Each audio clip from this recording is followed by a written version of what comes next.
ter tanta coisa para dar que eu acho que só vou acabar 10 horas da noite.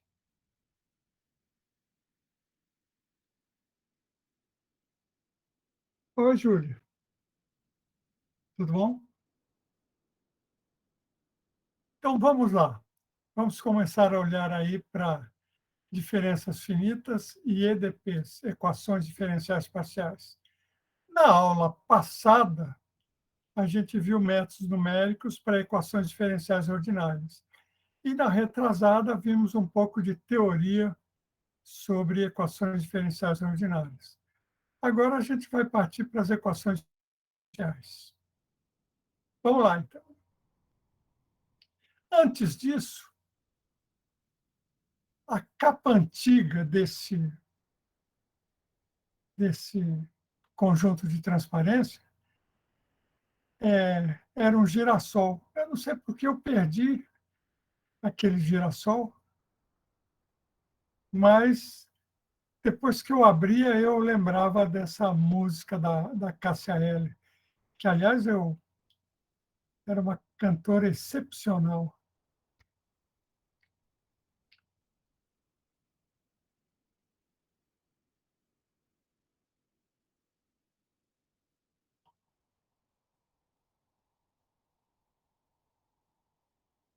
Bom, tá aí. Continuemos. Minha homenagem a Cássia Eller. E aí a loirinha pegou e colocou aí uma fogueira de São João. Adoro festa de São João. Ai, loirinha.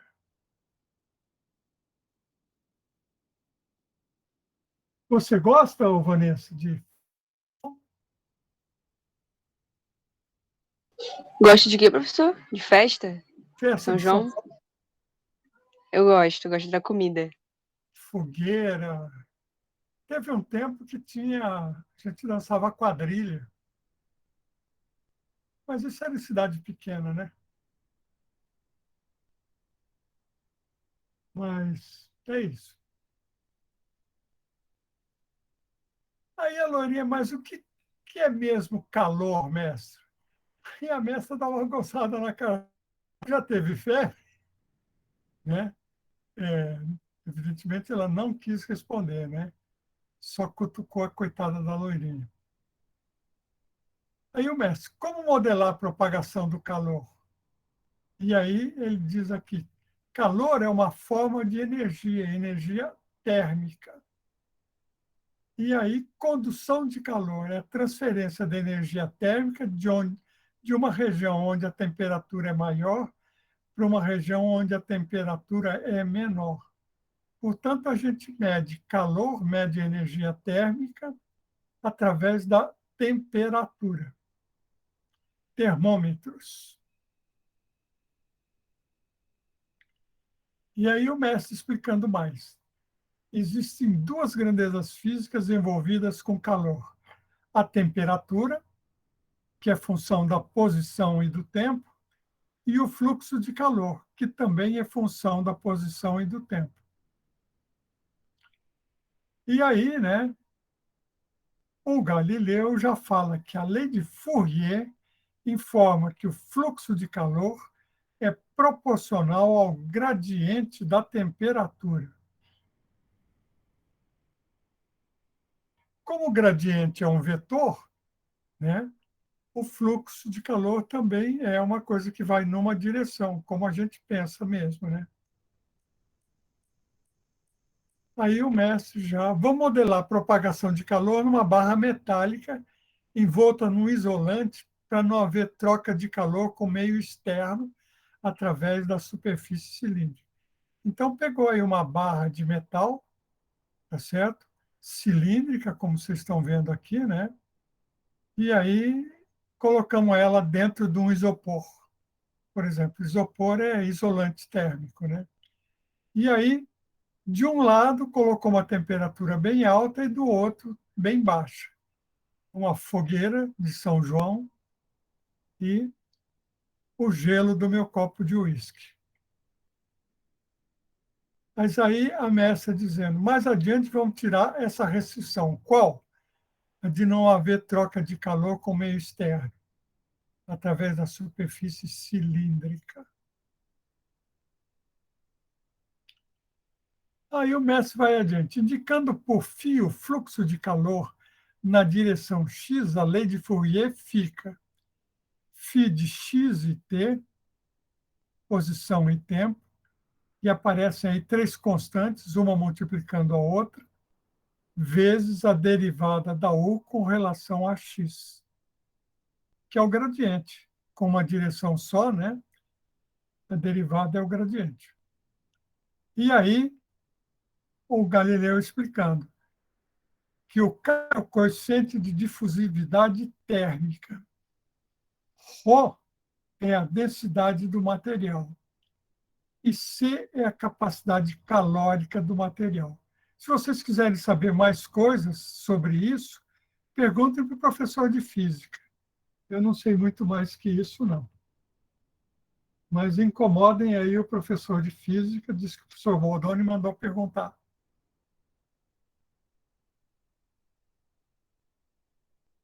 Aí, né, vou fazer uma pequena dedução aqui. Considerando um volume elementar ΔV, que é A é exatamente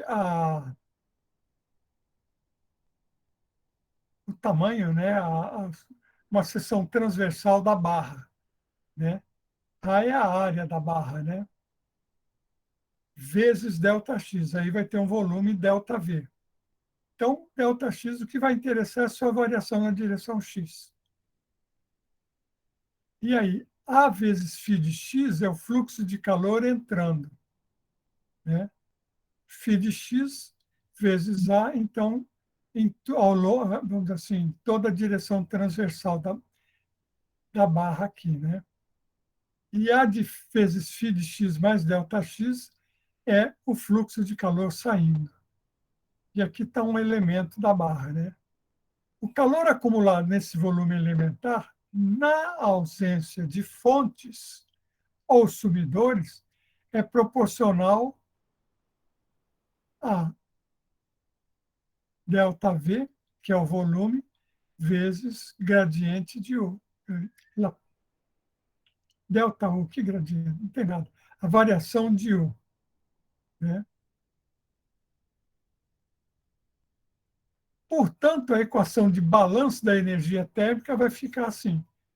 A vezes φ de x no instante t, menos A vezes φ de x mais ΔX, também no instante t, vezes ΔT, é proporcional ao ΔX vezes a variação da temperatura.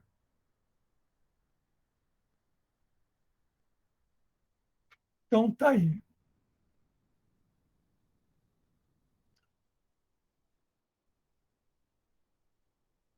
Calor que entrou menos o calor que saiu através do fluxo, vezes o instante de tempo, né? E aqui, proporcional ao tamanho ΔX do intervalo, vezes a variação da temperatura. Aí, né, o que faz? Pega e faz o que está indicado aqui. Divide por ΔX e divide por ΔT. Dividir por ΔX, aqui vai cancelar o ΔX e vai sobrar ΔT aqui. Do lado de cá vai sobrar ΔX, como está aí. Φ de x mais ΔX menos φ de x dividido por ΔX é igual a ρ vezes C vezes ΔU sobre ΔT. A área cancelou, vocês estão vendo? Que a área cancelou. E aí o mestre, já indo adiante, passando ao limite, quando ΔX tende a zero e ΔT também tende a zero, a gente vai ter a equação de balanço da energia térmica. A variação de φ, du, dφ dx, é proporcional a du dt.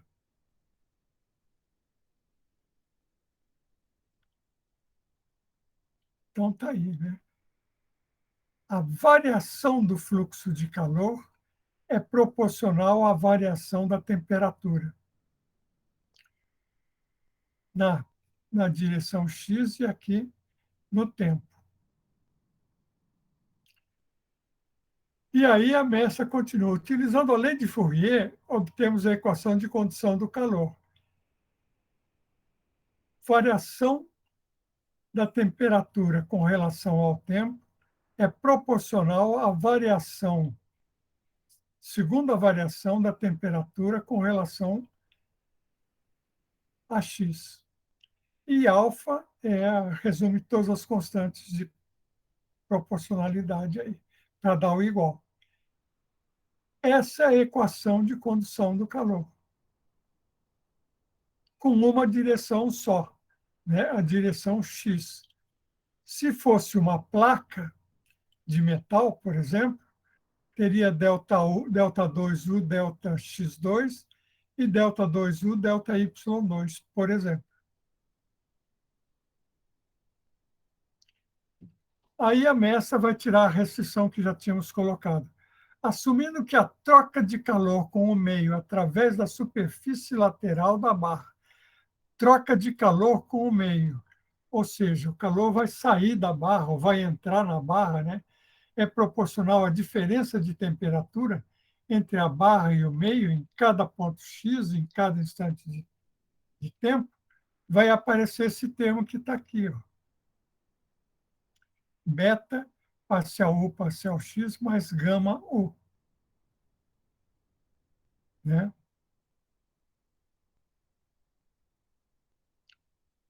Beta du dx responde pela troca de calor. E gama U é exatamente a temperatura do meio. E o gama é a constante de proporcionalidade. Aqui tem outra também, né? Aí, né, Lourinha, explique-me mais isso, cabelo de fogo. Aí ele é uma hipótese bem natural, Lourinha. Se o meio externo está mais frio, a barra cede calor, senão ela recebe calor. E isso é descrito por esse termo aqui, beta du dx mais gama U, com os devidos ajustes de sinal, evidentemente.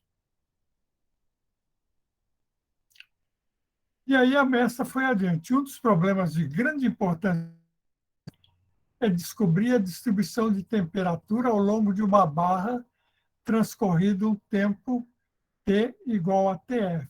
Sai de zero e vai até TF. Dado uma distribuição inicial de temperatura em T igual a T0.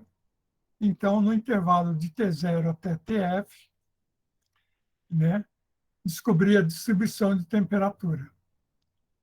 E aí, né, o nosso Sherlock já diz aí, sim, surfistas e loirinhas de cabelos de fogo, né, pense nas vigas de metal de pontes, ou em oleodutos e a dilatação ou contração das mesmas com o calor do sol e o frio da noite.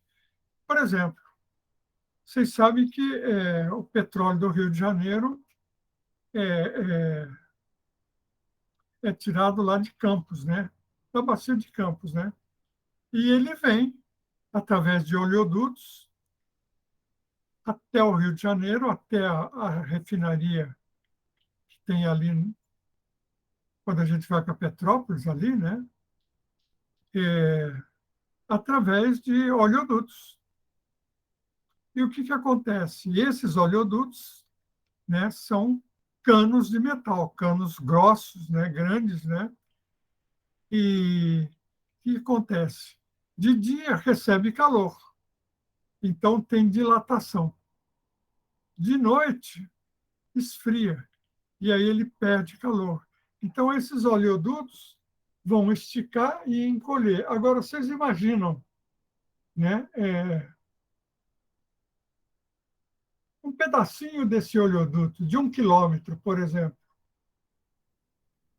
o que vai acontecer? Nesse calor que a gente está tendo aí, de 35, 37 graus, ele vai dilatar. E aí ele vai forçar a barra com outro tubo. E aí o que vai acontecer? Se não houver qualquer solução aí, um vai empurrar o outro e vai haver uma flambagem. Os dois vão levantar e vai estourar o oleoduto. Então, precisa haver uma solução para isso, por causa da dilatação. A solução para isso é colocar, é, é, por exemplo, alguma coisa como letras E, né? Ou seja, um tubo na forma de um E, tá certo? Que quando tem a dilatação, um vai para um lado, o outro vai para o outro, e esse de borracha ou qualquer coisa que suporta, pronto, resolve o problema, né? Por exemplo, em pontes, né? Observem as pontes que tem, por exemplo, sobre a Avenida Brasil, os viadutos de metal para o povo atravessar, ou mesmo ali sobre a Presidente Vargas, para ali perto da prefeitura, para atravessar, para ir para a estação, né? É, se as vigas de metal forem fixadas de um lado e do outro, vai estourar tudo. Então, o que acontece? Essas vigas de metal, a solução é, ok, fixa de um lado, mas do outro deixa livre para dilatar e retrair. Tá? É assim que tem que ser. Tudo isso são problemas envolvidos com dilatação de tubos. Só estou mostrando alguns, né? Tubos ou barras de metal, né? Bom, mas aí a mestra continua aqui assim, um problema está aí, não sei o que lá, e ela fala, para assegurar a unicidade de solução, precisamos prescrever a temperatura da barra nos seus extremos, ou o fluxo de calor através de um deles durante o tempo transcorrido. E aí a gente está com o conjunto de equações que descreve o problema todo, o modelo todo, né? A lei que rege o fenômeno, né? Quer dizer, a equação de condução de calor completa, a parte que a gente já tinha visto, a parte que tem a troca com o meio, e aqui uma fonte de calor, tá certo? Né? Ao longo da barra e variando com o tempo. Fonte ou sumidouro, o F de x e t, uma distribuição inicial de temperatura, U de x no instante t igual a zero, é o zero de x, e condições do contorno. A temperatura do lado zero, né, do extremo esquerdo da barra, né, mais a variação da temperatura, né, o gradiente da temperatura, é uma função prescrita do tempo, que a gente está no instante zero, então não tem, o x está paradinho, né? E aqui do outro lado, em L, do outro lado da barra. Está aí, então, a equação, a fonte, a distribuição inicial de temperatura e as condições nos extremos do contorno A e B da barra. Vou beber um pouco d'água, gente, porque minha voz, minha garganta tá chorando.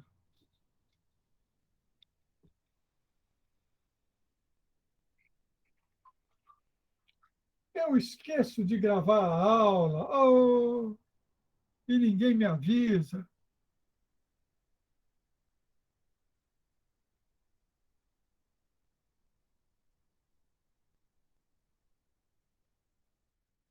Bom, comecei a gravar, portanto, ninguém mais fale mal do Bolsonaro.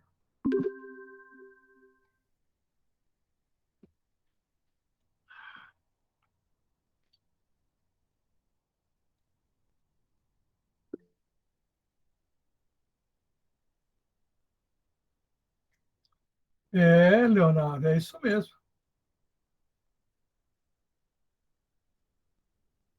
É,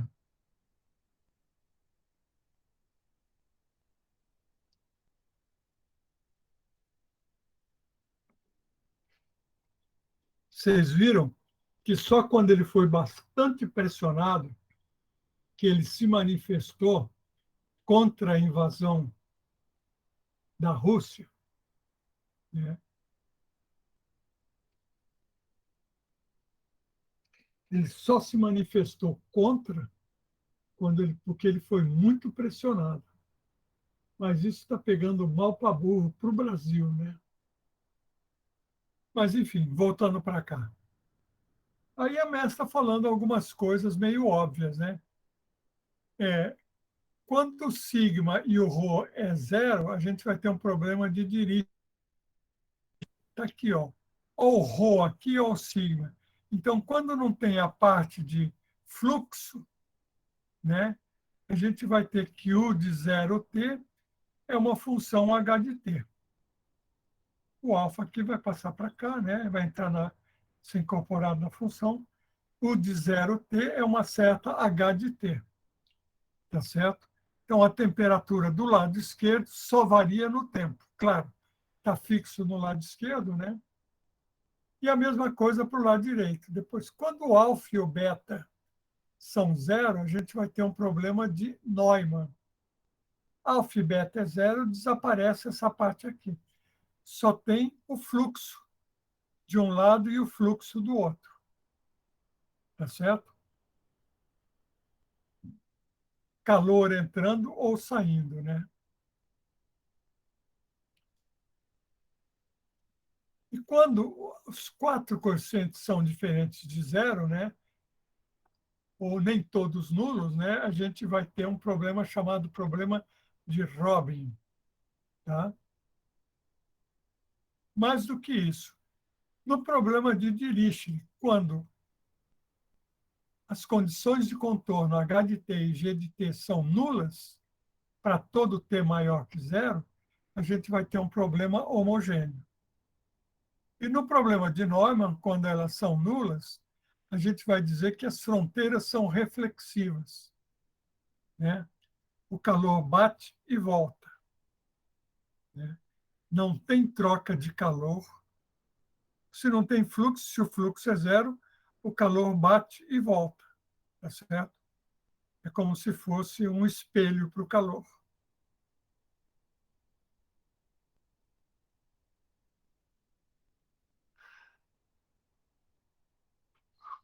Aí o mestre dizendo, ó, se você quer resolver o problema de Dirichlet não homogêneo, é só você acrescentar uma solução particular à solução geral do problema homogêneo.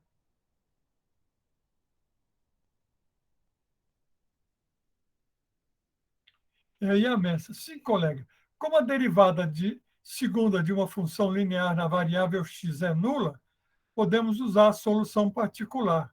O particular de x e t é uma certa h de t mais g de t menos h de t vezes L, enfim, isso que está aqui. Tá certo? Note que quando x é L, isso vai dar h de t. E quando x é zero, L com L vai cancelar, tá certo? Né? E aí vai cancelar o h de t, vai sobrar só g de t.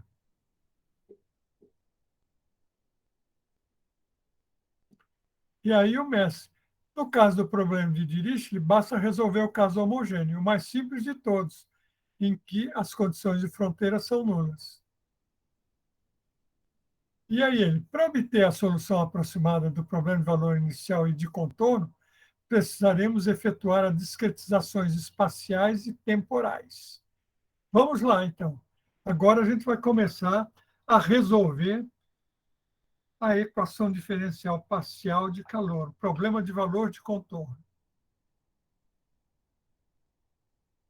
Né? Está aqui, né? E a evolução no tempo. Né?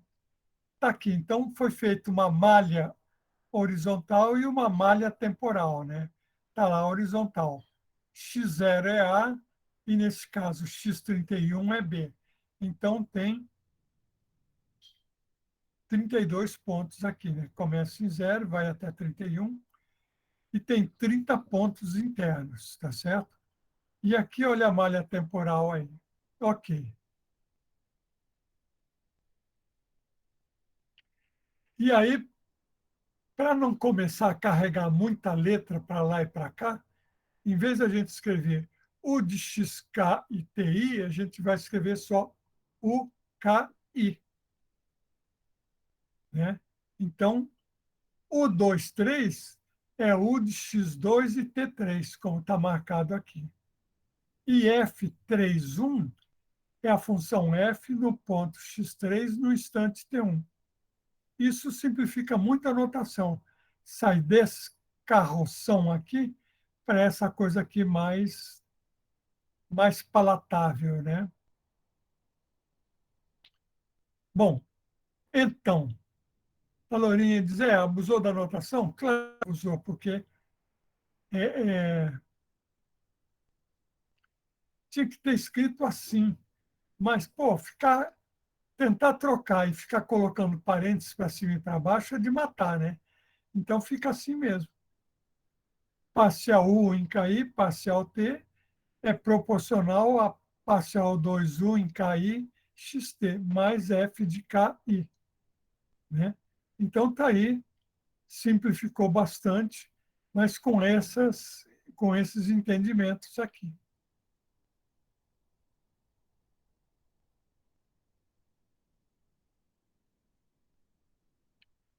Aí, olha só, a ideia para resolver numericamente o problema é conhecidos os valores da temperatura num nível de tempo TI, olha o TI desenhado em azul aqui. E aí os pontos aqui, X1 TI, X2 TI, X3 TI, e aqui os últimos, X29 TI, X30 TI. E aí diz que a temperatura nesses pontos é U de I e K. I de TI e K dos XKs. Tá certo? Né? E a mesma coisa para cá. Então, a temperatura é conhecida aqui nos pontos azuis e a gente tem que calcular, que é calcular nos pontos em vermelho, para ver como a temperatura vai fluir ao longo do tempo, como ela vai se comportar. É o que a gente vai fazer.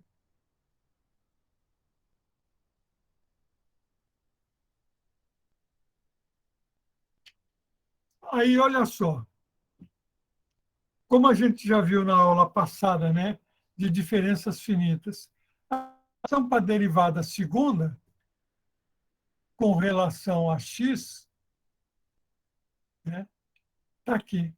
KI mais 1, K, KI menos 1, dividido por ΔX ao quadrado. Isso no nível de tempo I. No nível de tempo I mais 1 é a mesma coisa. Aqui I mais 1, I mais 1. Essa parte aqui é igualzinha. E aqui também. Só troca o I por I mais 1. Tá? E aí a passagem nos níveis de tempo vai ser, né, feita por diferenças finitas avançadas ou retardadas. Tá? Vamos ver como, né? Mas está aqui, ó, a diferença finita avançada aqui. U de KI mais 1 menos U de KI. Quem está variando aqui é I, então é o tempo, como está aqui, né? E aqui a outra, a retardada, o tempo I e o tempo anterior. Bom, e daí? E daí a gente vai ter três algoritmos aí para fazer a discretização temporal. Uma por diferenças avançadas, que vai dar o chamado algoritmo ou método explícito. E a ordem de convergência vai ser K no tempo, K é o tamanho do intervalo temporal, e H ao quadrado, o intervalo espacial. E tem uma condição de estabilidade, que é essa que está aqui. No método implícito, que é feito por diferenças atrasadas, né? Também vai ser O de K no tempo e O de H quadrado no espaço. Mas não tem condição nenhuma de estabilidade. Já no método de Crank-Nicolson, né, que vai ser a média dos dois, né, a, a, a ordem de convergência vai ser quadrática no tempo e quadrática no espaço. E é incondicional. Não tem nenhuma restrição com relação ao tamanho de H e de K, como tem aqui.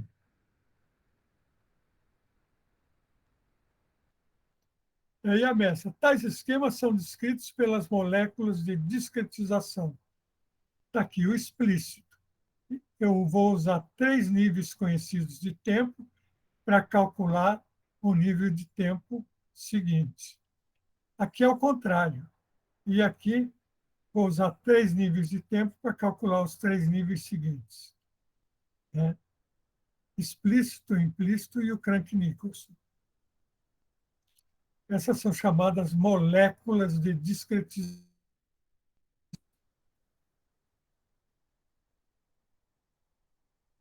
Aí a mestre dizendo, olha, no método explícito você vai calcular diretamente o valor de UI mais 1 em função dos valores conhecidos.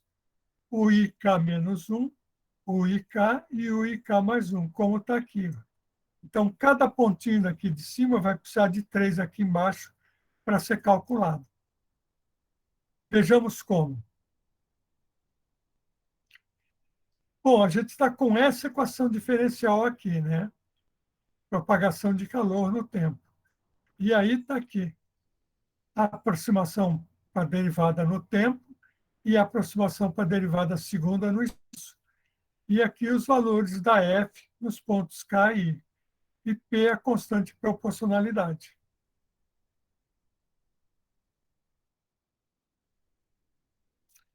Aí a mestra já saiu fazendo as contas. Se eu isolar o termo UK mais 1 e envolvendo o tempo TK mais 1 na posição XI, vão obter o método, o algoritmo explícito. Olha só, tá aqui, tem essa conta aqui, né? Aí passam para lá, passa outro para cá, pá, mexe, sacode, bota no liquidificador e depois vira no copo. Quando vira no copo, fica assim. O na posição K no instante I mais 1 é exatamente dado por isso daqui. 1 menos 2 alfa, ou no instante K, da posição K instante I, posição K mais 1 instante I, posição K menos 1 instante I, e aí um ΔT vezes a F.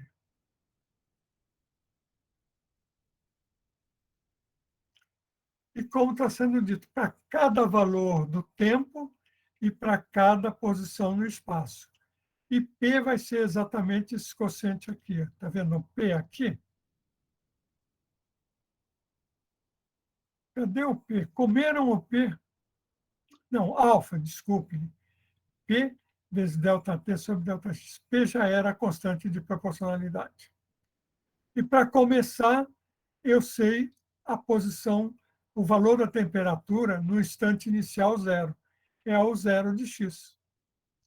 Com isso tudo, né, e reescrevendo, bom, vai dar lá um sistema de equações, e se eu reescrever, ele vai ficar exatamente assim. Olha. Os valores de U no tempo seguinte, I mais 1, essa matriz aqui, que é tridiagonal, os valores da U no tempo I, e aqui os valores da F no tempo I, vezes ΔT. Veja, e isso vale para cada ponto X de 1 até 20. Tá lá, veja, tudo de 1 até 20. Bom, e daí?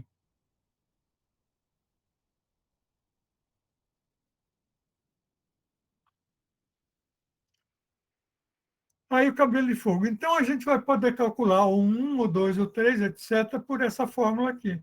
O I mais 1 é igual a A vezes o I mais K vezes FI. Com I começando em 0, indo para 1 até o último nível de tempo. onde a U0 é dada. Então, olha, a F é conhecida, a U0 é dada, eu posso calcular o U1. Né? E aí repete, né? O 1 conhecido e F1 conhecido, eu posso calcular o 2 e assim por diante. Como está aqui. Exatamente essa a ideia. Só que é tudo matricial, né? Para isso, a gente tem Python, para brincar com matrizes. NumPy, SciPy, Matplotlib, para desenhar e tudo mais, como a gente vai fazer. Então, vocês acham que vocês aprenderam a lidar com matrizes e tudo mais a troco de quê?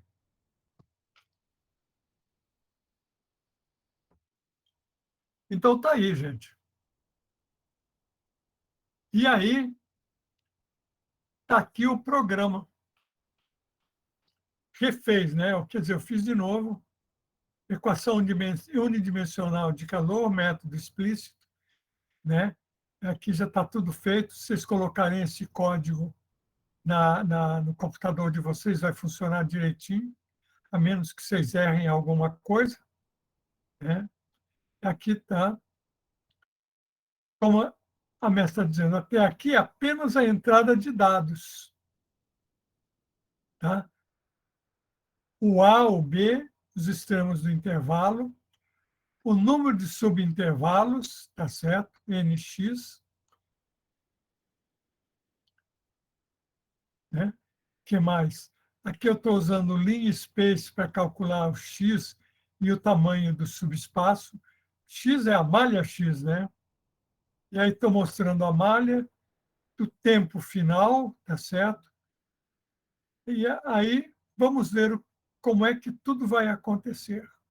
Veja, aqui está a malha temporal também, T de T, ali em espaço de T0 até T final, e o número de níveis de tempo. Por enquanto, só dados entrados. Aqui está mostrando, calculando parâmetro de estabilidade, porque a gente está com método explícito, então vai ter aí problemas de estabilidade. E aqui a condição, o parâmetro de estabilidade tem que ser menor quando muito igual a 0,5. Aqui eu estou usando a função Mesh Grid, que é para fazer uma malha bidimensional em cima da malha X e da malha T, tá certo? E aqui estou entrando com a condição inicial, o zero, a função U0 de x, tá certo? E ainda aqui estou entrando com a expressão da fonte ou sumidouro de calor. Tá? Então, tá aí, gente. Até aqui, 57 linhas, todas muito bem escritinhas, explicadinhas, tá certo? Para entrar com os dados. E agora aqui, como vocês veem, aí, ó, 60 até 78, só 18 linhas para resolver o problema. Aqui estamos calculando o val, que é o quociente dt sobre dx ao quadrado, dt sobre dx ao quadrado, né? Diagonais, aqui estou usando um método da SciPy-Diags, né? Como está aqui, e aqui eu estou fazendo as iterações do tempo. Está cá variando no tempo, né? Eu começo com a U0, calculo a U1, né? E depois atualizo a U0. E aí vou mostrar. E aí a mestra, explicando tudo tintim por tintim. Em um, a construção da matriz tridiagonal ADIAG. Está aqui. Em dois, o cálculo da solução. Em três, a geração do gráfico da solução. Bem explicadinho, tranquilinho, tranquilinho. E aqui está a mestra dizendo, a estabilidade exige que dt seja muito menor que dx. E aí, confira os valores. Para dx sendo 5 décimos, 5 centésimos, o dt tem que ser da ordem de 1 milésimo. Tá? Então, é muito mais que 10 vezes menor. Tá? Então, está aí. Estou entrando com as coordenadas A e B, os extremos A e B da barra. O comprimento da barra é 1, portanto. Estou entrando com 20 subintervalos na malha. Né? Então, o número de subintervalos é 20, o número de pontos é 21. Né? A malha espacial é essa. Tá? O instante inicial T0 é 0, final é 0,2, só um instantinho de tempo, né? E depois, parâmetro de estabilidade. Para que ele se cumpra, o número de níveis de tempo tem que ser maior que 159. Então, eu escolhi 161 números de níveis, quantidade total de níveis de tempo. E aí vou começar a resolver. Vejam, está aqui, né? Número de níveis de tempo, 161, tá? Esse valor, a condição, o método vai ser satisfeito, né? Aqui entra com a expressão U0 de x da distribuição inicial de temperatura, que eu entrei com uma seno de πx. Por que eu entrei com seno? Porque se eu estou pegando zero no extremo A e estou pegando, tem que ser zero no extremo π, né? Então, essa função aqui satisfaz isso. Está aqui a U de zero. Veja, zero na posição zero, do lado esquerdo, e zero na posição L, do lado direito. Né? A expressão da fonte é T vezes X vezes 1 menos X. Vejam aqui, essa fonte se anula nos extremos. Quando X é zero, ela é zero. Quando X é 1, ela também é zero. E, no instante inicial, ela também é zero. Então, está aqui. Mas olha aqui a solução final na malha. Tá? Numericamente, não dá para a gente ver nada, não tem graça nenhuma. Mas vão ver assim. Olha aqui, gente. Que coisa interessantíssima. Vocês estão a evolução no tempo, nessa direção aqui. Né? Aqui, a malha espacial, de 0 até 1. Então, essa foi a condição inicial. E aí, olha o que vai acontecendo. A temperatura vai se distribuindo ao longo da malha e caindo. Tá? Olha aqui, visto de um outro ângulo. Aqui foi visto a partir do início, tá certo? Essa que está marcada aqui é a temperatura inicial e lá é a temperatura final. Agora, vista de um outro ângulo, tá certo?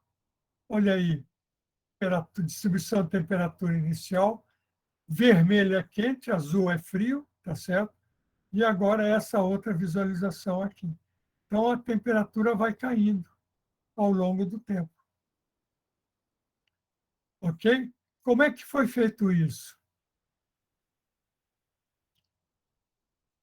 Isso foi feito com esse código que está aqui. Ó.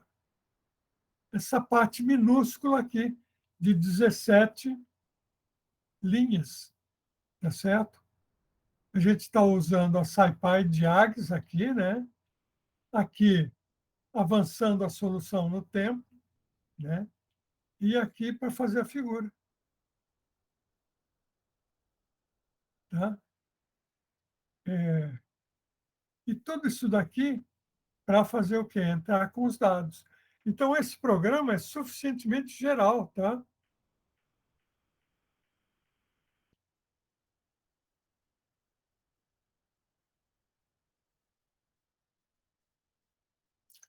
Aí o surfista pegou e falou assim, vou ver o que acontece se eu estourar a condição de estabilidade. Aí colocou 156 níveis de tempo. Porque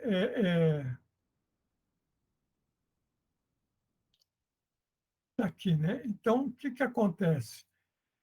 Para ter estabilidade, o número de níveis de tempo tinha que ser maior que 159. Aí o surfista colocou só 156, menos níveis de tempo que o necessário. Ou seja, estourou a condição de estabilidade.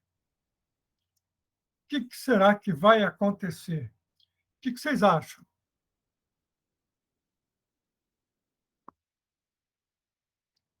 Ninguém acha nada, todo mundo de boca quietinha, quietinha. Vocês são partidários daquela coisa assim, em boca fechada não entra mosquito, né? Mas está aí, eu estou gostando de ver a frequência hoje aqui. Tem 23 presentes. Continuando. Vamos ver o que acontece quando estoura a condição de compatibilidade, de estabilidade, aliás. Olha aí. Começou. Esse é o início aqui, esse é o tempo inicial. Esse mesmo que está aqui, ó. Por que ele está pequenininho aqui? Porque aqui está muito grande. Vejam. Aqui ia até quase 1. Aqui está chegando a 3, tanto do lado de cima como do lado de baixo. Lá de baixo está menor que 3 até. E aqui também está maior que 3. Mas vejam, está pipocando tudo.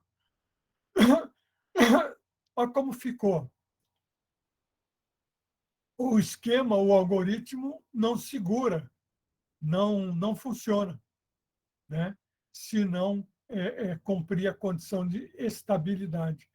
Agora, note o seguinte, gente, essa condição de estabilidade é muito exigente, né? Por quê? Porque a gente precisa que o número de níveis de tempo seja maior que 159. E vejam, isso só para 20, uma malha espacial de tamanho 20.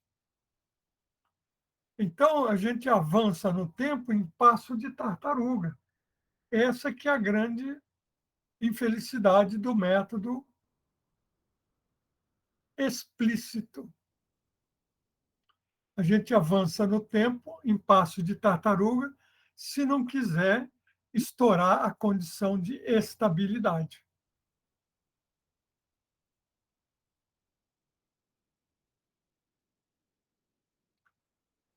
Aí a Messa pegou e fez mais um exemplo, né? E tempo final 8. Foi necessário 6.410 níveis de tempo, que é aproximadamente 305 vezes nx. Tá? Veja, 6.410 níveis de tempo para cumprir a condição de estabilidade. Mas está aqui, ó. Vejam, só para ver o resultado com a fonte sumidouro diferente de zero. A fonte é exatamente essa aqui, 1 meio menos x vezes t, certo? E olha aí, né?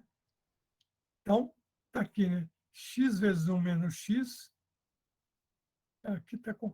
E o f de t é esse. Então, olha o que vai acontecer aqui, gente.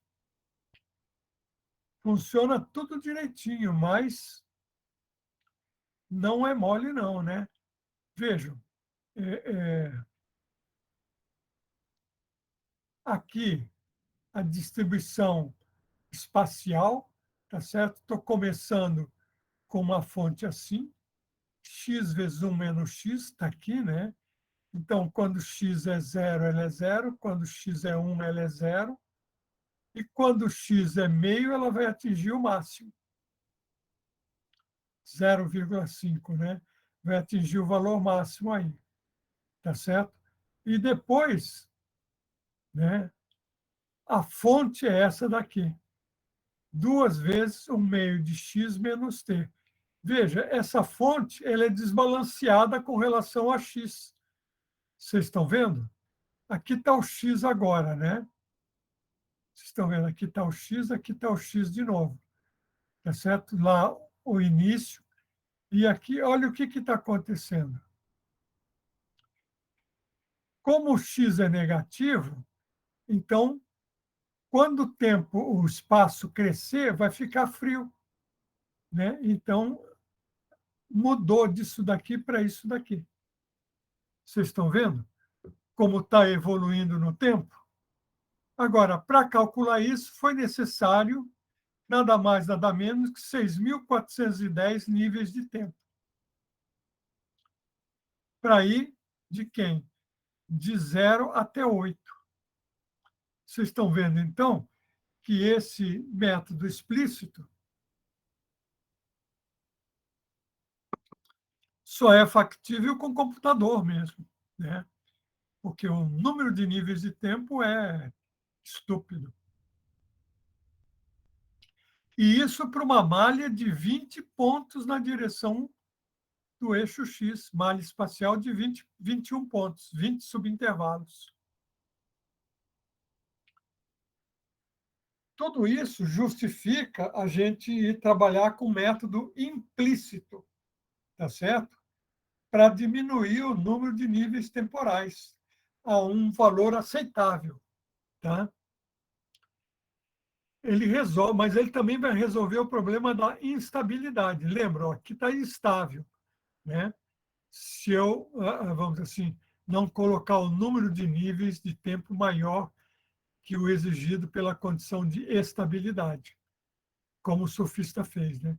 Agora vamos ver o método implícito, que vai resolver o problema da instabilidade e também vai permitir com que a gente avance a passos mais largos. Vamos ver.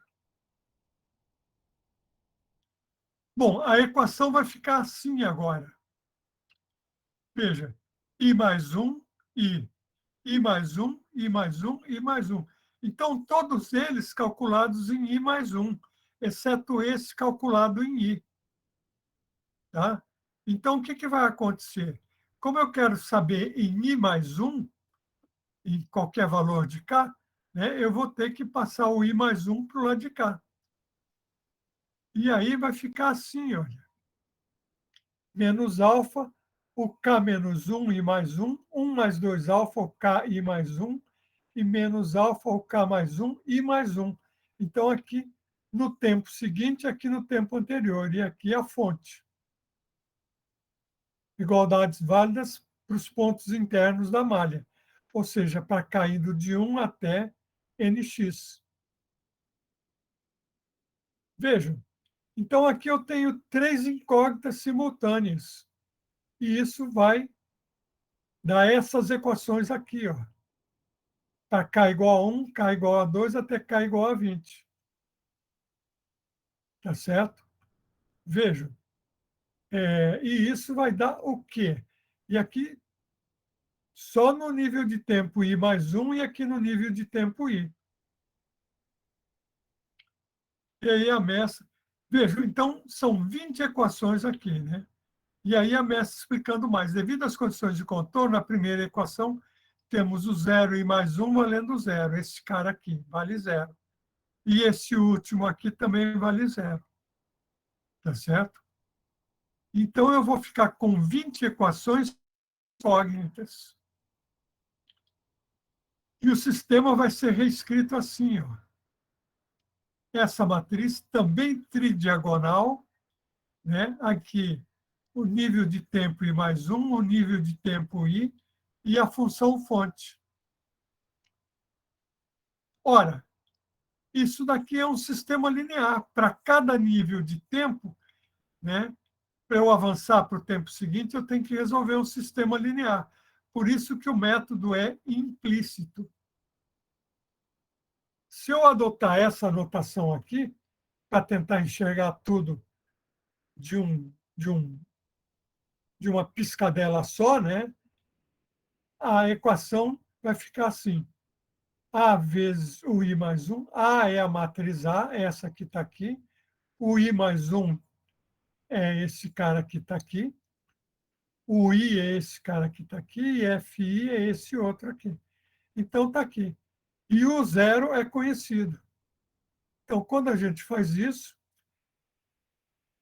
o problema a ser resolvido é esse aqui.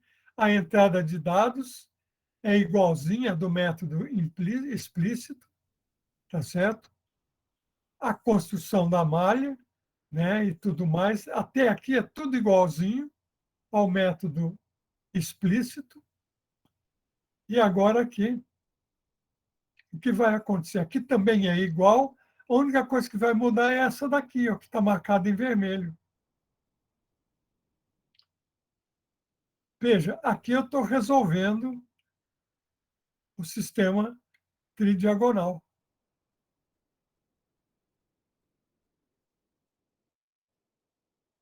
Construiu uma matriz U, né, que vai ser exatamente guardar as soluções em cada nível de tempo, né? E aqui o zero é este cara aqui, né? Que eu vou colocar aqui, né? SP solve a diagonal, a matriz A diagonal é essa que está aqui, tá? O, o zero no nível de tempo zero, calcular a solução no nível de tempo 1. E depois atualiza. Diz que é o zero passa a ser o 1. E aqui tem a F. Né? Com isso daqui, a gente está resolvendo em cada nível de tempo, a gente está resolvendo um sistema linear. Vamos ver como vai ficar.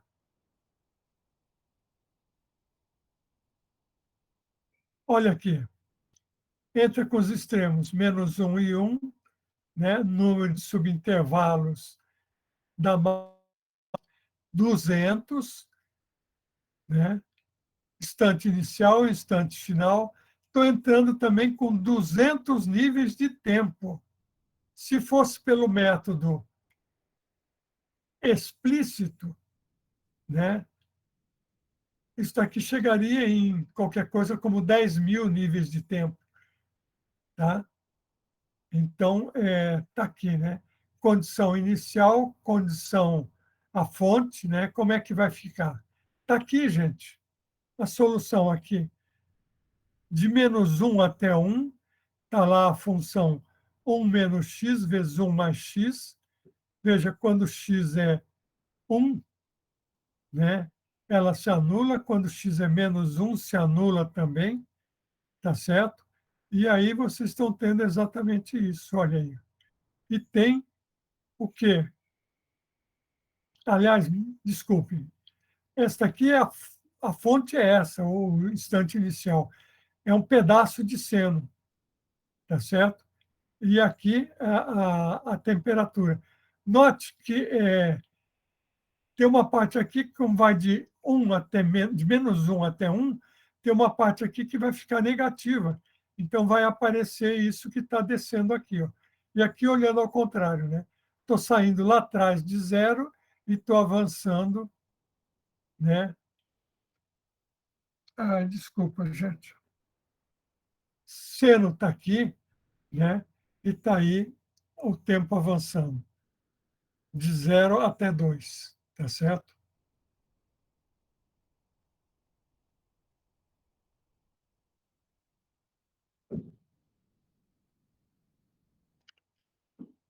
Ok, gente. Com isso, a gente tem exatamente o método implícito, que envolve a solução de um sistema linear a cada nível de tempo. Tá ok? Então, aí, na realidade, aqui a gente está com uma malha pequena, 200 na direção x e 200 no tempo. Pequena coisa nenhuma, né?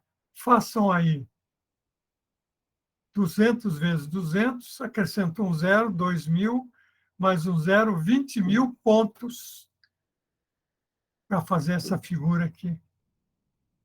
Tá? Só com computador mesmo e com poder computacional da SciPy, NumPy, Matplotlib para fazer essas figuras todas. Só chamei a atenção para vocês aqui. Se tem 200 pontos aqui na parte espacial e 200 na parte temporal, vai ficar 200 por 200, que é 20.000, 40.000, desculpe, 200, acrescenta um zero, 2.000, acrescenta mais um zero, 20.000, né? Mas só que é vezes 2, 40.000, que é 200 vezes 200. Então, 40.000 pontos para desenhar essa figura aqui. Tá? Então, por aí vocês percebem, estou chamando a atenção disso, né? O poder computacional que a gente está usando.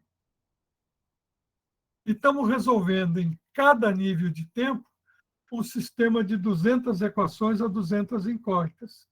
O bom é que, claro que a gente consegue resolver ele mole-mole, porque o sistema é tridiagonal.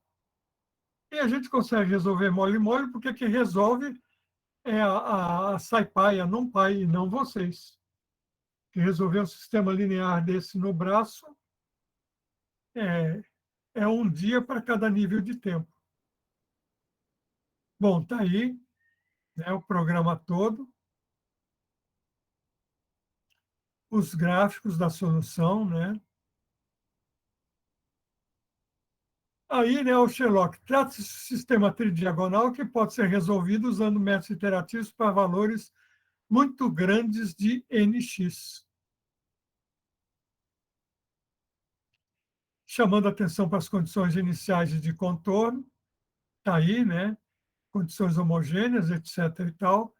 E aí, olha só, estou comparando as matrizes do método explícito e do método implícito. A única diferença, ou quase a única, né? Aqui é 1 menos 2 alfa na diagonal. E para cima da diagonal e para baixo é alfa. E aqui é 1 mais 2 alfa na diagonal. Para baixo e para cima da diagonal é menos alfa. Se eu multiplicar aqui por menos, né, também vai ficar parecido. Menos alfa, e vai ficar 2 alfa menos 1. Né? Tá aí, né? Mas, de qualquer forma, né, notem a seguinte coisa. Se, por exemplo, alfa for meio, essa matriz aqui, a diagonal dela vai ser toda de zeros. Então, ela não vai ser diagonalmente dominante.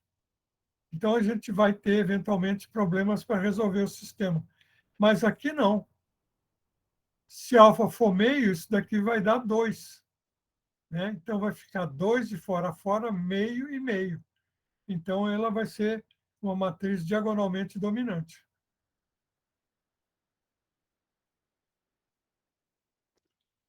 Eis aí, né, que o Bordoni está falando. Para construir programas razoavelmente gerais para problemas de propagação de calor numa barra, precisaremos definir todos os seus dados. E eu, para continuar dando aula, preciso beber água, porque minha garganta está indo para o espaço.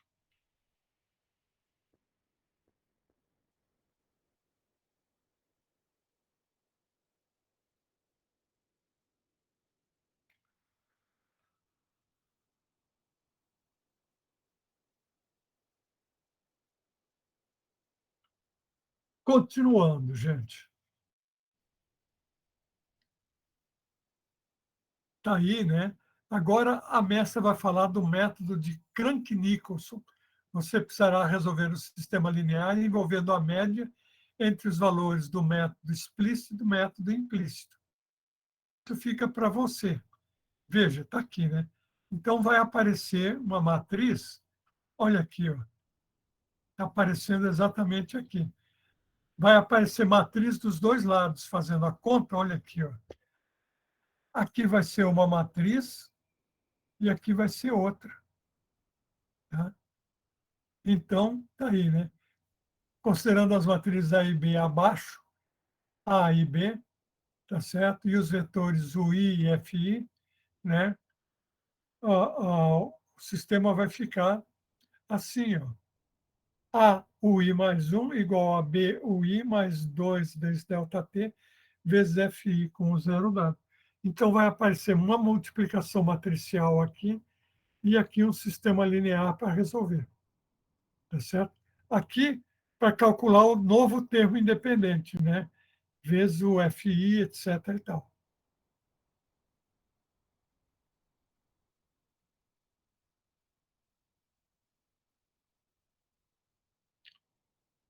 Ok, né? Então, com isso, a gente pode resolver pelo método Crank-Nicolson. O bom do método Crank-Nicolson é que ele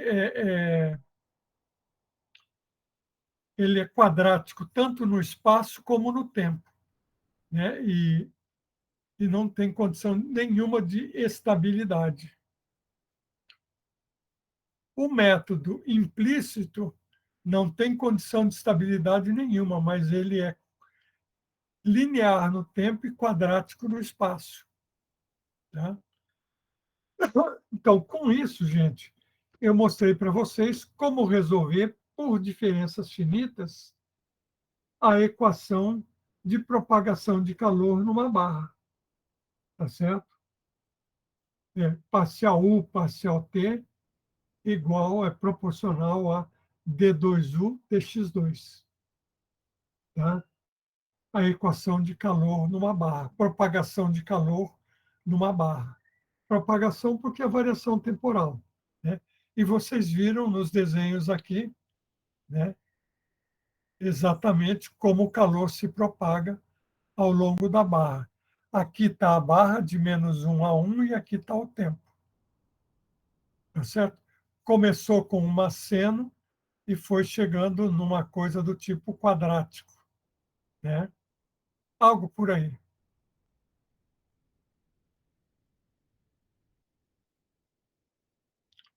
Ok, gente, com isso a gente resolveu um problema que é a equação de calor unidimensional no espaço. E agora a gente vai partir para a equação de calor bidimensional no espaço, ou seja, derivada com relação a x e derivada com relação a y. Esse é o laplaciano da U.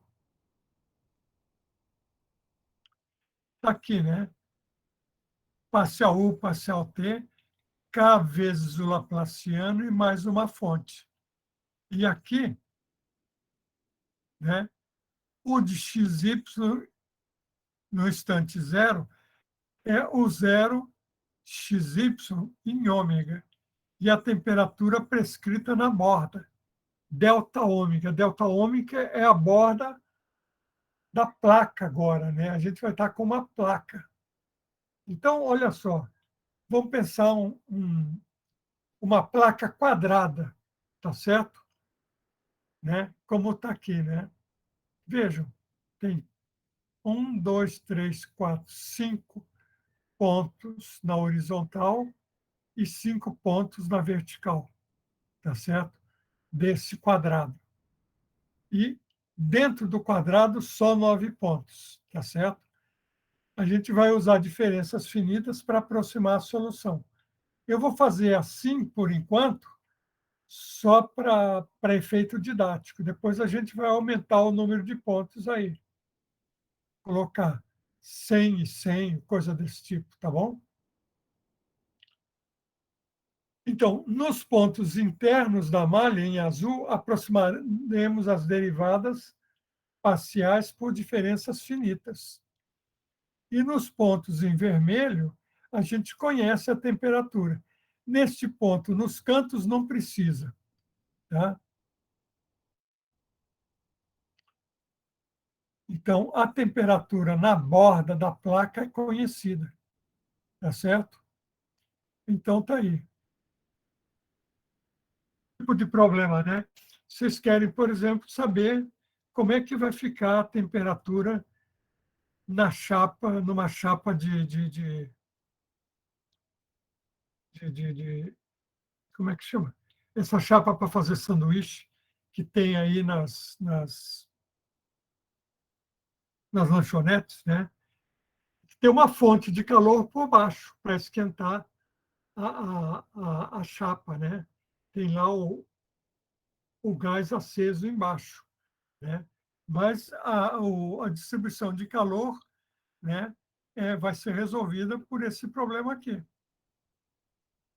Um problema muito mais sofisticado que esse é o seguinte, chamado problema de fronteira livre.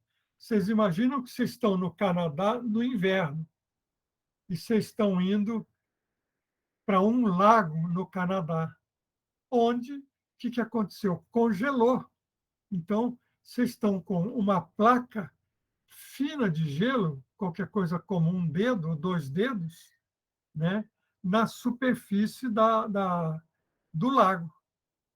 Né? E aí, ok, né? Agora, vejam só, tem problemas aí. Tipo, vai dar para andar em cima dessa placa de gelo? E o que vai acontecer, por exemplo, quando a temperatura começar a esquentar?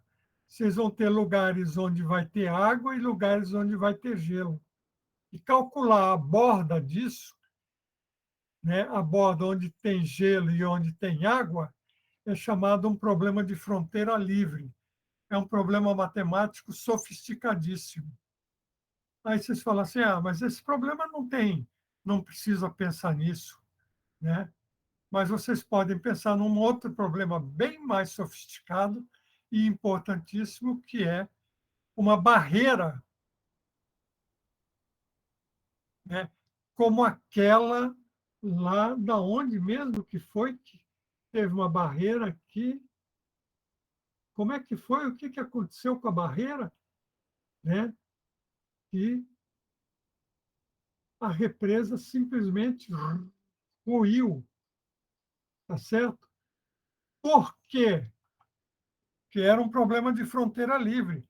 Vocês tinham uma barreira feita de terra, areia, tá certo? E ela ficou toda ensopada.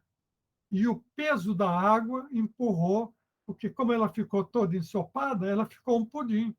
E o pudim não aguentou o peso da água que estava do outro lado, tá certo? Se não tivesse ficado toda encharcada, ou seja, se não tivesse, se a gente exatamente qual o peso da água que está em cima da barreira, não teria problema, né? A gente podia controlar tudo, né? Mas a empresa, que vocês sabem qual é, não lembro o nome agora, não tinha engenheiros bons o suficiente para fazer contas e resolver isso e dizer, opa, tem uma condição aí da barra, que se ultrapassar o nível da água em tanto aí, a barreira vai cair. Foi o que aconteceu, né? E matou todo aquele monte de gente que vocês viram, aconteceu há alguns anos atrás. Mas voltando para cá, né? Vamos pensar num problema mais simples, que é a distribuição de calor, a evolução numa placa. Então, vamos começar com uma placa quadradinha com poucos pontos. Aí a gente vai fazer o seguinte, a gente vai virar católico agora. Então, a gente vai colocar uma cruz e a gente vai fazer igual o pagador de promessas, carregar essa cruz ao longo de todos os pontos interiores. Como eu vou carregando a cruz ao longo de todos os pontos interiores, eu vou achando aproximações para a derivada no centro da cruz. Está aqui, ó. Neste ponto aqui, em U3, a parte horizontal é essa que está aqui. E a parte vertical é essa que está aqui. Mas a gente tem que fazer igual o pagador de promessa, carregar a cruz por todo o interior da placa. Né? E aí a gente vai montar um sistema de equações. Como tem 9 pontos, vão ter 9 equações. E aí, quantas incógnitas vão ter? Também 9, porque são os valores da temperatura nesses pontos internos. Olha aí, passei, cheguei no último, né? Então, a gente vai ficar com isso daqui.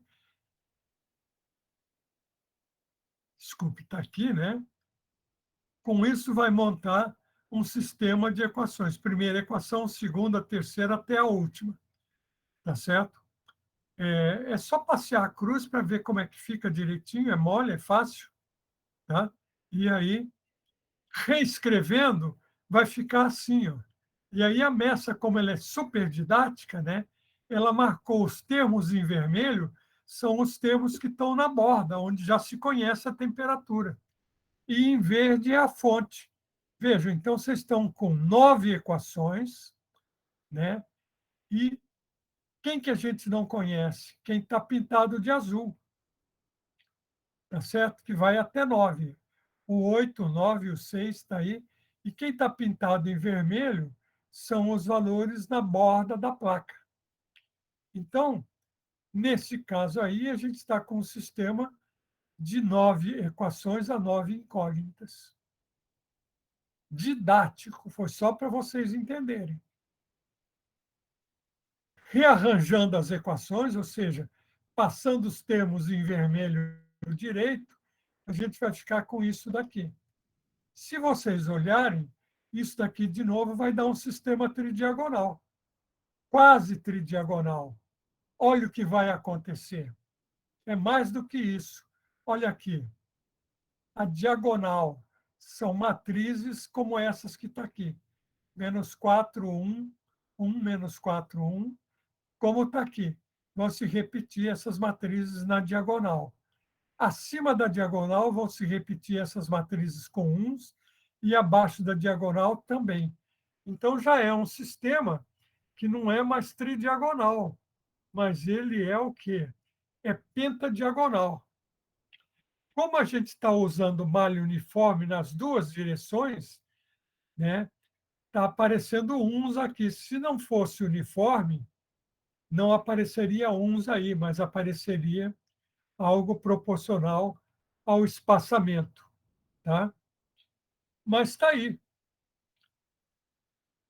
As incógnitas, de 1 até o 9, os 9 pontos internos, a fonte de calor, aqui nos pontos internos, e aqui as condições do contorno. A, B, C, D, etc., como vocês estão vendo aqui. Ok? Com isso, aí eu me lembrei, simpatia é quase amor. Esse é o bloco preferido. A gente estava falando no começo da aula de blocos aí, não é? Então está aqui. Esse é meu bloco preferido.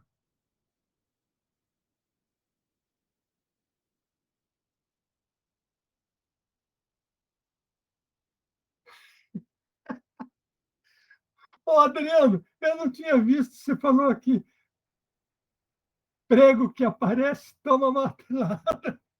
Eu não conhecia esse ditado aí, não. Mas está aí. Ó. Então, olha só, que pena, né? Que não, a gente não pode ir no Simpatia Quase Amor. Ou Dois Irmãos lá atrás. Isso é Ipanema. Mas aí, meus blocos até parecem confete, pedacinhos coloridos de alegria, né? Tá lá, ó. Olha os blocos aqui. Os vermelhos, os azuis e os laranjas. Os laranjas são de zero. Então, isso só para mostrar claramente a estrutura de blocos da matriz do sistema linear. Tá certo? Aí o mestre, claro que para resolver esse sistema linear usaremos o pacote SciPy-Linaug. Como a matriz desse sistema linear com sinal trocado é definida positiva de banda, podemos usar skibanded e show-solve-banded, por exemplo, tá? Ou métodos iterativos. Este código aqui não está corrigido. Sobrou para vocês para fazer ele funcionar, tá certo? Tem que atualizar esse código. Está aqui, né? Aqui eu estou fazendo a chamada do Cholesky Banded, né, para montar a matriz e aqui para resolver. Ok? Bom, e aí no exemplo a gente vai usar essas condições aqui. Temperatura em A, B e C, 10 graus centígrados, e no resto todo das bordas, zero. Quando eu faço isso, né, eu vou ter a solução e a solução vai ser dada por isso daqui. Tá? E aí, o desenho da temperatura, não mostrei aí, tá certo? Mas a gente vai ter exatamente isso. essa é a matriz de temperaturas. Note que ela é 10, 10 e 10 aqui, depois aqui já diminui, torna a diminuir, diminui mais ainda, tá certo? E aí fica zero nas bordas, tá certo?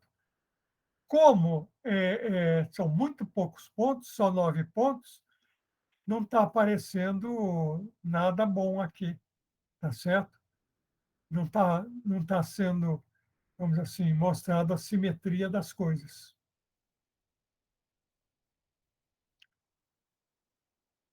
Aí a loirinha falou que a ideia dos blocos ficou clara, mas ela não entendeu como montar os blocos. E aí a mestra, vou construir um outro exemplo onde ômega é um retângulo, para esclarecer esse ponto, e pede ajuda para o professor. Aí o mestre, ele pegou e fez uma nova placa. Vocês estão vendo aqui? Tem 1, 2, 3, 4, 5, 6, 7 pontos na horizontal e 1, 2, 3, 4, 5, 6 pontos na vertical. Tá certo? Então, é uma placa retangular 7 por 6. Tá? E aí, com mais pontos, né? O que será que vai acontecer? Como é que vai ficar? E aqui, olha, está sendo mostrado exatamente o seguinte, né? Em amarelo, a temperatura é conhecida, em verde é conhecida, e em azul é conhecida. Tem uns errinhos aqui de pintura, mas são poucos. Está aí, né? A mesma ideia. Sai carregando a cruz como pagador de promessa em cima de todos os pontos aí, né? Que nesse caso são 20 pontos, tá certo? E vai montando o sistema de equações. A ideia é exatamente a mesma do primeiro, né? E aí vai reescrevendo, faz a primeira linha, tá aqui, escreve, rearranja as 5 primeiras equações, faz a segunda linha, rearranja as equações, a terceira e a quarta linha, rearranjando as equações. E aí, olha aí o nosso sistema, como é que vai ficar. Olha que interessante. Olha o nosso confete agora. 1, 2, 3, 4, 5. 1, 2, 3, 4, 5. Então, são blocos 5 por 5, tá certo? E quantos blocos? 1, 2, 3, 4 na horizontal, 1, 2, 3, 4 na vertical. Então, o sistema linear vai ser constituído por 4 vezes 4, 16 blocos de tamanho 5 por 5, como está aqui. Tá certo? Então, é uma matriz com 20 caras na horizontal, 20 caras na vertical. Então, essa é uma matriz que tem 400 elementos, né? E que ela é pentadiagonal, só que agora mudou a coisa, né? Veja, na primeira era assim, olha. Vamos voltar lá atrás da primeira matriz. Está lá, ó, 3 caras, né? Menos 4, 1, 0, e aí pula para o próximo bloco e 1. Então, só tem uma diagonalzinha, uma sobrediagonal de zeros e uma subdiagonal de zeros. Nesse outro caso aqui, olha aí, né? 1, 2, 3, 4, 5. Então, tem 3 subdiagonais de zero. A primeira, a segunda e a terceira. Tá certo? E 3 sub e subdiagonais também. Então, é uma matriz pentadiagonal, mas a estrutura dela é diferente. Tá? E aí, o termo independente do sistema vai ficar assim, tá certo? E aí, a fonte vai ser assim.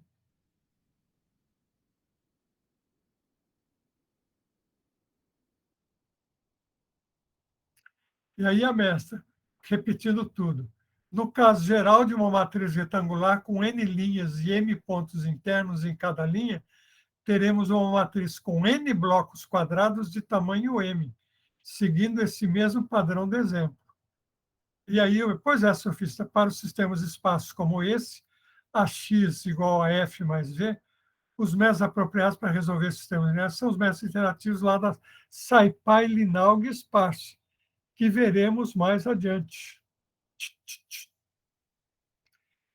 E aí, né, o programa a seguir permite que você escolha o número de linhas internas da discretização e a quantidade de pontos internos das linhas. Retorna a solução do sistema e uma representação colorida da distribuição de calor na placa. Vamos ver? Então, agora vocês estão começando a resolver coisas realmente interessantes de cálculo numérico. Tá? Eu duvido que tenha outros professores de cálculo numérico que expliquem as coisas desse jeitinho bonitinho como estão aqui. Tá? E como resolver isso de uma forma inteligente. Está lá, né? E aí, escolhemos uma matriz pequena apenas para mostrar a matriz A todinha. Está lá, né? Veja, são agora blocos 4 por 4. Vocês podem ver aqui. Então, né? Vocês estão vendo aí, né? Está lá 4 por 4, né? O bloco diagonal, depois vai ter blocos de uns na diagonal, né? E aí, a solução do sistema linear vai ser essa, e a matriz das temperaturas nos pontos internos, e a matriz completa vai ser essa daqui. Note que aqui, quando já pegou mais pontos, já apareceu a simetria ficando evidente, que não tinha no outro caso. E aí está aqui a solução. Vejam. O que está sendo feito? Nesse problema aqui, né, foi feita uma coisa que é o seguinte. Aqui em cima se colocou uma temperatura e no resto todo zero. Então, quando se resolve o sistema, vai ficar com isso que está aqui. Ó. Zero, todo em volta, e aqui onde foi aquecido. Tá certo? Agora, isso não é evolução. Isso é uma foto de um instante de tempo. Se eu quiser ver a evolução disso, eu vou ter que repetir, né, aquela mesma coisa que eu fiz para o caso unidimensional. O programa que faz isso, que tem que corrigir, tá certo? Né? Aqui, né? Aqui está usando o método gradiente conjugado, que é um método iterativo que tem na SciPy Linaug, está lá CG gradiente conjugado, tá? E aí estamos aqui com a solução.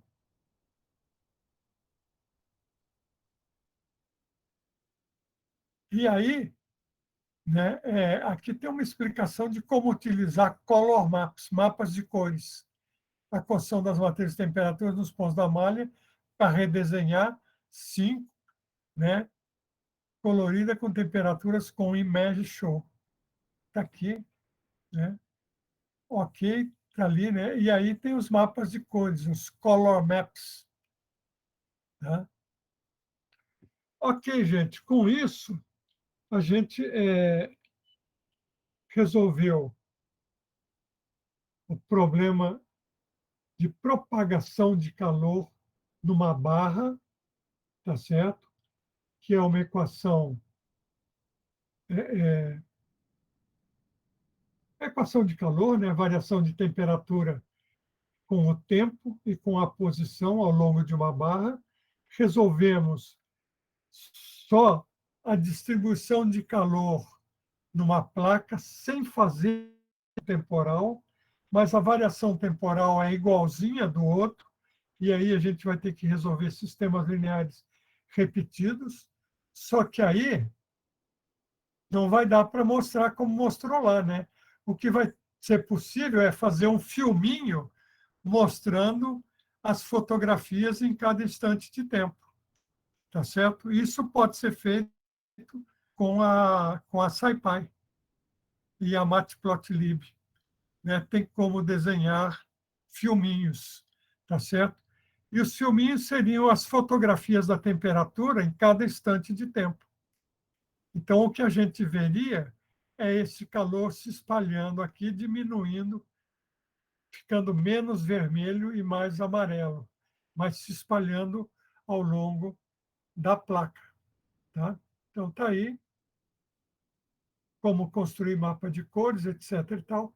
E agora, um problema mais sofisticado ainda, que é uma placa com formato L, como vocês estão vendo aqui. Ó. Eis aí uma placa com formato L. Tá certo? Vão usar diferenças finitas, né? Que também é igualzinho. A gente vai ter que fazer a cruz passear.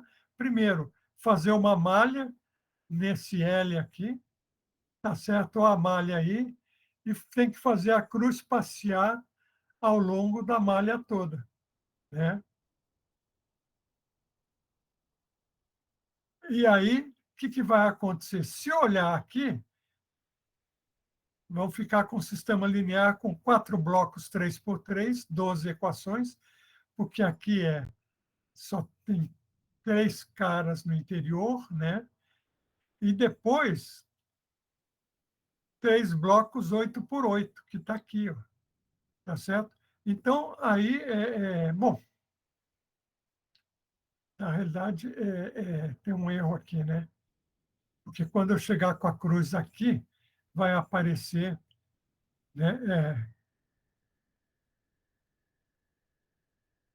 Tá certo. Um, dois, três e quatro. 4 blocos, 3 por 3, 12 equações e 3 blocos, 8 por 8. Um, dois e 3. Então, 24 equações. Então, ao todo, eu teria 36 equações. Só que agora a matriz não vai ser mais assim tão bonitinha quanto aquela, né? E nesse caso, a gente vai fazer exatamente a seguinte coisa ainda. A temperatura na parte vermelha é prescrita e a temperatura na faixa verde e na faixa cinza, que entra a temperatura e aqui sai. Tá? Então, de alguma forma, vai acontecer fluxo de calor através dessa placa aqui, tá certo? Entrando calor aqui, saindo por aqui. E resolve isso com um sistema de 36 equações a 36 incógnitas. Mais do que isso, 37, 38, 39, 40, 41, 42, porque tem que só conhece o fluxo ali. É determinar a temperatura nos pontos internos, os azuis, além das 36 incógnitas nos pontos internos, acrescente 6 incógnitas vindo das condições de fronteira. Os fluxos FK, cinza e verdes. E aí, está aqui como utilizar, como construir as equações envolvendo fluxo, tá certo? Está aqui, né? Imagina que o fluxo é alfa FK, tá certo? Então, aqui estão a saída, tá certo? E do outro lado vai ter a entrada. Então, aí, está lá, calor entrando aqui, calor saindo aqui, né? Então, vai acrescentar aí mais 3 equações aqui e outras 3 aqui. Então, o sistema linear, né? O Galileu chamando a atenção aqui. Fluxo negativo num ponto é calor entrando, fluxo positivo é calor saindo. E aí sobrou para você, surfista, monte o sistema de equações e resolvam. E acabou! E acabou no fim. Ok. Esse sistema aqui, né, não vai ser mais pentadiagonal, como esse que apareceu aqui. Ó.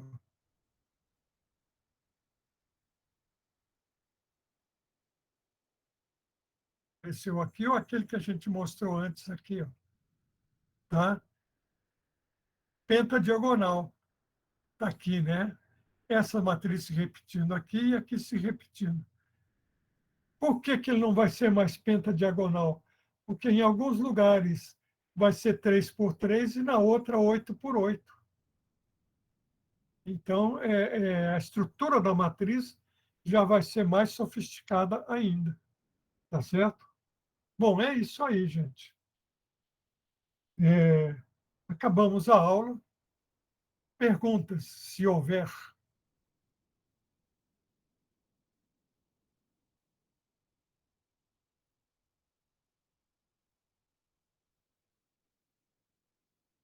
Poxa vida, nenhuma pergunta?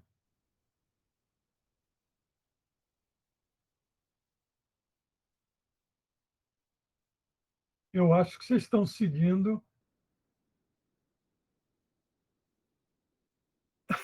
É, dizem isso. A história do prego. Prego que aparece estava martelado.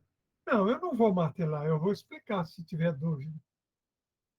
Eu não sou martelo. Ok, gente. Então, estamos encerrando a aula de hoje. E aí, vamos ver se a gente acaba o curso na semana que vem. O conteúdo, né? Depois a gente vai precisar pensar na prova. Ok? Mas isso a gente vai conversar na semana que vem.